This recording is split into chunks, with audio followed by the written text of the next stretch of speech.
Welcome back to Mental, where we dig into what's really going on in your head when you're just trying to keep it together. Today, we're talking about spirals, those downward mental spins where one negative thought leads to another, and before you know it, you're stuck in your own head, feeling like there's no way out. Sound familiar? Yeah, it's a universal experience.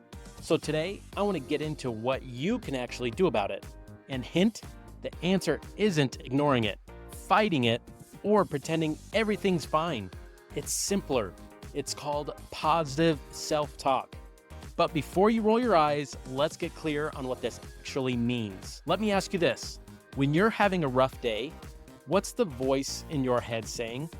Odds are it's not giving you the pep talk of the year.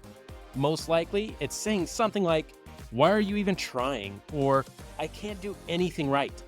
And in those moments, we don't even question it. We believe it. But here's a serious question. If someone else talked to you that way, would you put up with it? Here's the thing. Positive self-talk isn't about sugarcoating. It's about cutting through the garbage and getting real with yourself.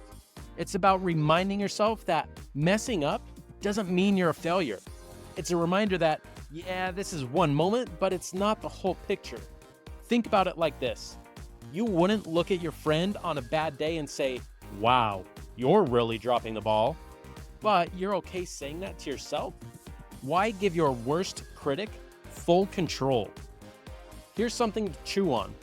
Instead of saying, "I always mess things up," try asking yourself, "What's one thing I can do to make this better?"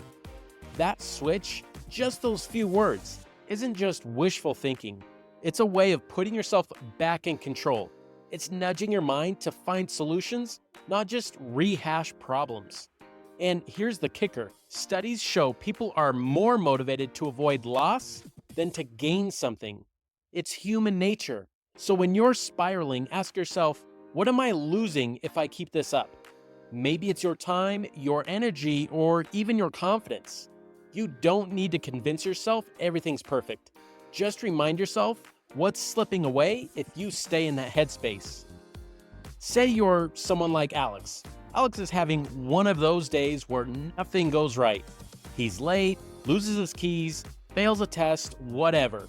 By lunch, he's convinced he's a walking disaster. But this time, he decides to challenge the voice.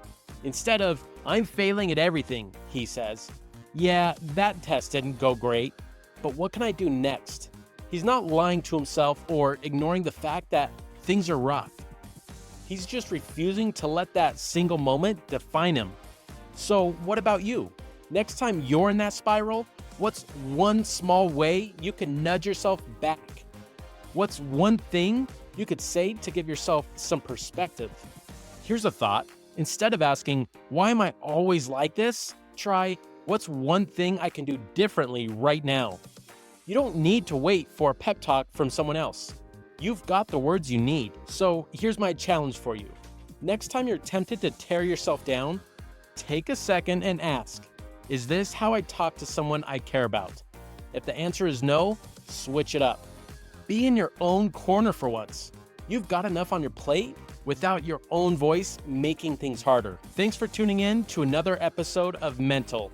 If this episode gave you a fresh perspective, hit that subscribe button and maybe send it to a friend who needs to hear it as well. So until next time, keep talking yourself through it. You're stronger than that spiral.